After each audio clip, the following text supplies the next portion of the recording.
Coffee with Corey. I'm Corey Atkins, your Vice President of Public Policy for the Asheville Area Chamber of Commerce. Joining me today to have a conversation about us winning National Chamber of the Year is our President, Kit Cramer.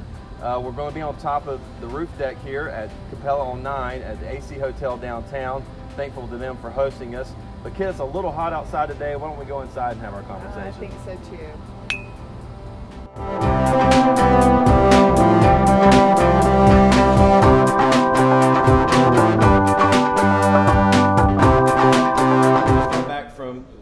California about 2.5 weeks ago, and at that convention, it was the annual convention of the Association of Chamber of Commerce Executives. Correct. And we were awarded Chamber of the Year. Yeah, nationally. Right, National Chamber of the Year, and that's what this lovely award is. It shows our ownership of that. And so Kit, talk to us a little bit about what that award means to you personally in your career endeavors. It's really a milestone, but also for our chamber here in Asheville and for the entire community, really.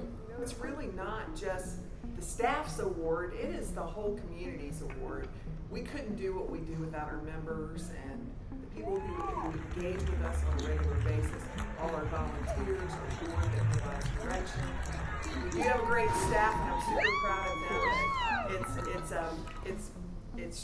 It was so much fun to win. It was really fun to win. How do you win Chamber of the Year? What happens? What's sort of the process for that? Well, you have to chin a particular bar in terms of your financial records and your membership statistics and things of that nature in order to qualify to apply. And then once you apply, it's like a term paper. It's about every aspect of the chamber business, which includes member services and our programming, public policy, economic development, operations, all of those things. Plus we have to write 2 synopses about projects that are particularly impactful. And we chose to write about our partnership with Haywood County on economic development recruitment. And we also chose to write about our Woman Up program, which has been phenomenally successful. It's really struck a chord with people. We've had such great levels of participation, sometimes rivaling the number of people who come to our annual meeting. It's true, yeah. And certainly with women of all ages, which has been great, but also some very smart men. So I go to those. I definitely go to those. It's been a great program that really meets a need in the community. So let's talk a little bit about what we're doing right now at the Asheville Chamber. Some people may have seen this out in the community. They may have taken part in some of our community survey that we put out. But AVL Greater, this is our 20-year strategic vision for, I mentioned Rebecca Ryan earlier. She's been helping us. We've consulted with her as our resident futurist, which is a really cool title. I'd like to be a futurist one day. But so we're in the process of doing that right now. What is the point of that? What are we looking to do with that as a chamber and as a community? Well, I've been here almost 9 years, and we've done 2 iterations of the AVL 5x5 Economic Strategic Plan. Right. As we were approaching doing this 3rd plan, we thought, again, national associations are great things, and R&D, rip off and duplicate ideas from other leaders all over the country. But one of the concepts was, instead of looking back at the last 5 years and thinking about what you're going to do differently for the next 5 years, we decided to look 20 years into the future. If you think about what's happened in terms of leadership changes in this community, whether it's city and county manager, the nonprofits in town, the colleges and universities, we have several new chancellors. And we're going to have a new community college president. There's been so much change in key leadership roles that we thought this was the perfect time to try and identify what those key guiding stars should be for the next 20 years. With the concept being that we would do this visioning plan both with a diverse group of people from throughout the community and with a community survey. We had almost 1,000 respondents to it. And it's interesting how some of the same ideas come across all of those audiences. So we want to hold our leadership accountable for keeping their eye on those guiding stars. So that instead of getting dragged in one direction or another, focus on keeping our eye on the ball and making sure that we're working towards a common goal. So we're going to open source that vision and present that in September, right before we do present the new economic development strategy. So Right. the information from AVL Greater has informed the process for AVL 5x5 Right. 2025. Right. And you know, it's interesting because if you've ever participated in kind of strategic planning before at a chamber or an economic development world, you know, usually you involve the board members who are pretty much already engaged with chamber life, or volunteers that you know, or past chairs, or people who are experts in that field. We certainly did that this time around, but I think the uniqueness of this process and what Rebecca has shown us is you got to really get buy-in. You got to have everyone in the community participate. So, you know, engaging United Way, engaging Mountain Housing, engaging the city and county, obviously, and other nonprofits in the community.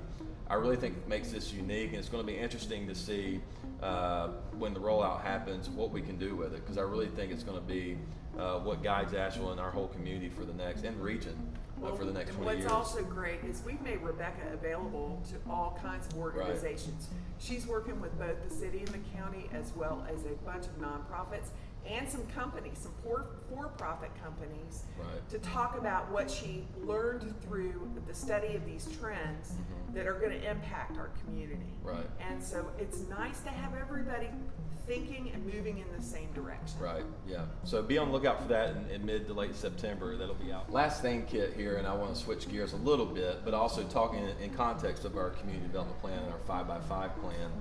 Part of that is going to be a new local policy agenda that we're going to institute as part of AVL Greater. Priorities are going to be focused a lot on local issues, some of which we think sometimes publicly are stated in ways that are negative, but these are things that we think are overall positives for the community. Things like smart growth and development, allowing more housing to be built in neighborhoods. And so this sort of neighborhood growth that we're seeing, you know, there's a way to do it that we think benefits the entire community, lifts all boats, and helps provide these services. So let's talk a little bit about sort of this recent developments that we've seen and recent attitudes maybe in the community towards those things, and how you think AVL Greater can help reinforce what we know to be smart ways to grow a community, and using a policy agenda to push that forward. Well, let's take one issue that is an issue that we've dealt with a long time around here, but it's been exacerbated by the Great Recession, and that's the affordability of housing. Sure. And we're land restricted in Nashville, but we're seeing more and more NIMBYism, not in my backyard. Right. Also, on the whole, had a lot of discussion around development, and elected leaders have become very nervous about that development. There is this assumption that we're growing out of control. When you look at the statistics, we're not. Right. We're growing at a good, solid rate.